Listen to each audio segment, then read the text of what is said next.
दोस्तों नमस्कार। मैं हूं उपेंद्र तिवारी, अध्यक्ष राष्ट्रीय गरिमा पार्टी। दोस्तों, राष्ट्रीय गरिमा पार्टी के युग परिवर्तन अभियान में आपका स्वागत है।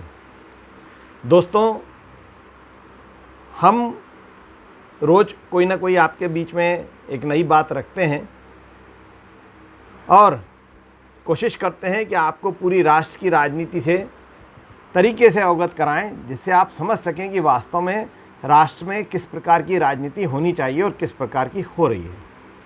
इसके लिए हम थोड़ा सा पीछे चलेंगे, आज़ादी के समय चलेंगे।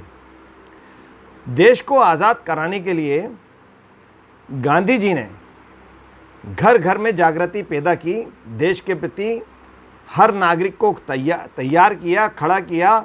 वे हर नागरिक गांधी जी की एक आवाज़ में उनके कहने अनुसार काम करता था।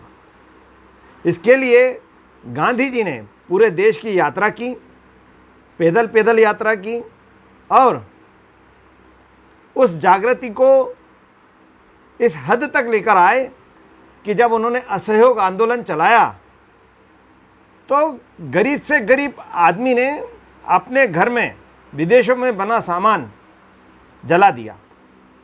कोई मोह नहीं रखा किसी चीज़ से। जो आर्थिक रूप से बहुत कमज़ोर था, उस व्यक्ति ने भी गांधी जी के असहयोग आंदोलन में भरपूर सहयोग दिया। इसी प्रकार नेताजी सुभाष चंद्र बोस ने एक अलग प्रकार की जागृति इस देश में पैदा की। उन्होंने इस देश के अंदर युवाओं की एक शक्ति खड़ी की और वो सेना के रूप में खड़ी की। नेताजी सुभाष चंद्र बोस की सेना के रूप में जो ताकत देश के लिए खड़ी की गई, उससे अंग्रेज बुरी तरह घबरा गए।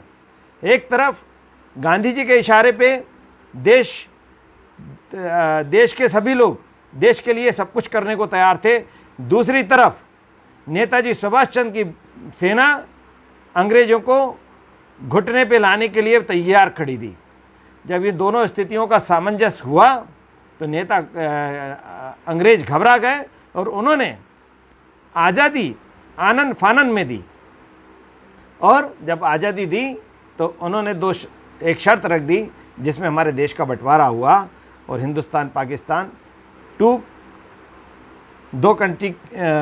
कंट्री कंडीशंस पे ये देश आज़ाद हुआ। जो जागृति देश के लिए, देश के हित के लिए, देश के लिए मर मिटने के लिए हर नागरिक में तत्कालीन समय में थी, वो जागृति आज़ादी के बाद धीरे धीरे शिथिल होती चली गई और हमारा देश ऐसा लग रहा है कि वापस पुनः सोसा गया है। देश के लोग वापस अपने अपने निजी हित और अपने निजी स्वार्थ में लग गए हैं।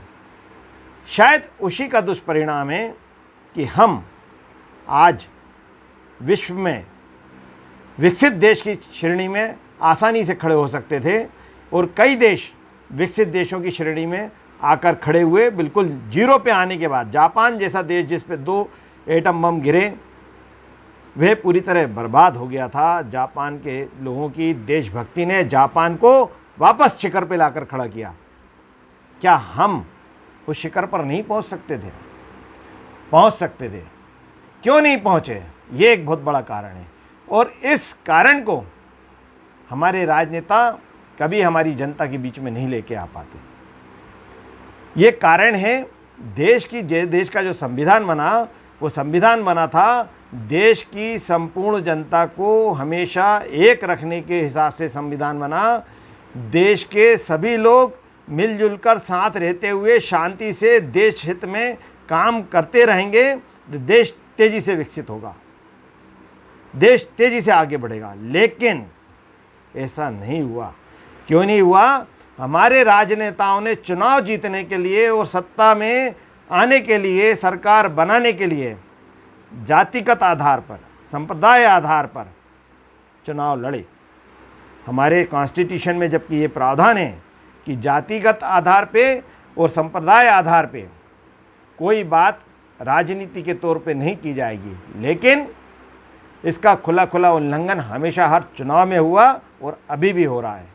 इससे क्या हुआ, जाति और धर्म की राजनीति ने हमारे देश के लोगों में फिर वर्गीकरण कर दिया। जब भी चुनाव आते हैं तो उनने कहा ठाकुर बहुल क्षेत्र है तो ठाकुर को खड़ा करो, पंडित बहुल क्षेत्र है तो पंडित को खड़ा करो, मुस्लिम बहुल क्षेत्र है तो मुस्लिम को खड़ा करो। इस राजनीति ने देश को तरक्की पे रास्ते पे नहीं जाने दिया। यदि इस तरह की राजनीति नहीं होती तो ये देश बहुत तेज़ी से तरक्की करता। दूसरा कारण गिनाता हूँ, हमारे देश के संविधान में आरक्षण की जो व्यवस्था थी वह उन लोगों के लिए की गई थी जो शोषित वर्ग था, उस वक्त अति कमज़ोर वर्ग था, बहुत ही दीनहीन हालात में जो वर्ग था, उस वर्ग को ऊपर उठाने के लिए, उस वर्ग को आगे बढ़ाने के लिए आरक्षण की व्यवस्था रखी गई थी संविधान में 10 वर्षों के लिए। लेकिन इस व्यवस्था का भी इस देश में पूरी तरह दुरुपयोग हुआ। कैसे दुरुपयोग हुआ? जिस वर्ग के लिए ये व्यवस्था रखी गई, आज की तारीख में भी जो लोग आरक्षण का लाभ जिनको मिलता है ओरिजिनल में, जो लोग लाभान्वित होते हैं, आप उनका रहन सहन का स्तर देखिए। और जो दीनहीन है आज भी, जो आज भी शोषित है, जो आज भी कमज़ोर है, उस व्यक्ति को कोई लाभ नहीं मिल पा रहा है। लाभ आज भी उसी व्यक्ति को मिलना चाहिए था जो दीनहीन है। जो बंदा आरक्षण का लाभ लेके कलेक्टर बना, वापस कलेक्टर साहब के बच्चे ने आरक्षण का लाभ लिया और वो फिर कलेक्टर बन गया। जबकि यहाँ पर होना ये चाहिए था कि कलेक्टर साहब जब समाज के एक बड़े वर्ग में आ गए, उठ के एक अच्छी पोजीशन पे आ गए, तो अब आरक्षण का लाभ उस शोषित वर्ग के बंदे को जो झुग्गी में रह रहा है या जो बहुत कमज़ोर अवस्था में, पढ़ने में बहुत आगे है, उसको मिलना चाहिए था। उसको ना मिलके वो उसको चला गया। तो ऐसी अवस्था में देश में आरक्षण समीक्षा आयोग बनना चाहिए। आरक्षण समीक्षा आयोग क्यों बनना चाहिए? आरक्षण समीक्षा आयोग ये देखेगा कि आरक्षण का लाभ किनको अभी तक मिला और किनको मिलना चाहिए था। जिनको मिलना चाहिए था उनको कैसे मिले। जो लोग अपग्रेड हो चुके हैं उनका लिस्ट में से नाम कट के वो हमारे अब भाई, हमारे समकक्ष समाज के कुछ एक जो डेवलप समाज था उसके बराबर आ चुके हैं। अब वो जो डेवलप समाज के बीच में आ चुके हैं और उनका रहन सहन का स्तर वो काफ़ी ऊपर आ चुका है, उनको इस आरक्षण का लाभ नहीं मिलना चाहिए। इसलिए इस बात के लिए आरक्षण समीक्षा आयोग बनाया जाना चाहिए। दूसरी अगली जो बात है जिसके कारण देश पिछड़ा, वह ये है कि देश का जो टैलेंट था वो विदेश चला गया। हमारा जो टैलेंट है उसने दूसरे देशों की स्थिति को अपने हाथ में ले रखा है। दूसरे देशों का विकास करने का जिम्मा हमारे टैलेंट ने ले रखा है, लेकिन हमारे ही देश का जिम्मा हमारे टैलेंट के पास नहीं है। जो हमारा देश का टैलेंटेड पर्सनालिटी है उसका उपयोग हमारे ही देश में होना चाहिए। यदि ऐसा होगा तो देश तेज़ी से आगे बढ़ेगा, लेकिन ऐसा भी नहीं हो रहा है। उसका कारण जो टैलेंटेड व्यक्ति होता है उसको हमारे देश में प्रॉपर अवसर नहीं मिलता। उसकी योग्यता के अनुसार, उसकी क्षमता के अनुसार उसको उसके काम का बराबर पारितोषिक नहीं मिलता। इस कारण हमारे देश का टैलेंट विदेश में अवसर ढूंढ के वहाँ पहुँच जाता है और अपनी सारी सेवाएं वहाँ देता है। ये भी हमारे देश को कमज़ोर होने वाला काम है। साथियों, अब करना क्या है? करना ये है कि देश का युवा जागे, देश का टैलेंटेड युवा राजनीति में आए, देश का टैलेंटेड युवा राजनीति में राष्ट्रभक्ति के भाव से, समर्पण भाव से, त्याग के भाव से आगे आए, इस देश की कमान को संभाले और इस देश में निष्पक्ष रूप से देश को आगे बढ़ाने के लिए अपना योगदान दे, अपना सहयोग दे। ये काम किसी एक व्यक्ति के बस का नहीं है। ये काम पूरे राष्ट्र के लोगों की विचारधारा जब तक एक मत नहीं होगी, जब तक पूरे राष्ट्र के लोगों की विचारधारा राष्ट्र के प्रति समर्पित नहीं होगी, तब तक हम विकसित राष्ट्र की कल्पना नहीं कर सकते। यदि आज हम विकसित राष्ट्र होते तो आप यकीन मानिए ये कोरोना जैसा संकट देखते देखते हम निकाल लेते, बिना किसी कठिनाई और परेशानियों के निकाल लेते हैं। लेकिन हुआ क्या, आज हमारे देश की करोड़ों की संख्या में जनता आर्थिक परेशानी, मानसिक परेशानी का सामना कर रही है। आर्थिक, मानसिक, शारीरिक तीनों प्रकार की परेशानी का सामना हमारे देश की जनता कर रही है। ये परेशानी से हमको निजात मिलती है। अब इस परेशानी से हम कैसे बाहर आएं? इस परेशानी से साथियों हम एक दूसरे का सहयोग करके, हम एक दूसरे की मदद करके, एक दूसरे के साथ खड़े होके इस समस्या से आसानी से बाहर आ पाएंगे।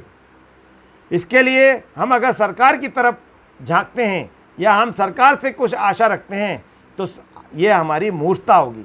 इतना बड़ा देश है, हम सब इस देश के यदि वास्तव में प्यार करने वाले लोग हैं, इस देश से प्यार करने वाले लोग हैं और इस देश में अपनी राष्ट्रभक्ति दिखाना चाहते हैं, तो ये सबसे उत्तम समय है कि हम इस समस्या से एक दूसरे का सहयोग करके, एक दूसरे की मदद करके, एक दूसरे के साथ खड़े होके इस समस्या से बाहर आएं और आने वाले समय में हम देश के प्रति समर्पण भाव से, एक मन से भारतीयता को अपनाते हुए, भारतीय नागरिकता को केवल मानते हुए कि हम राजनीति के तौर पे, हम राष्ट्र के तौर पे केवल भारतीय हैं, कोई ऊंच नीच हमारे बीच में नहीं है।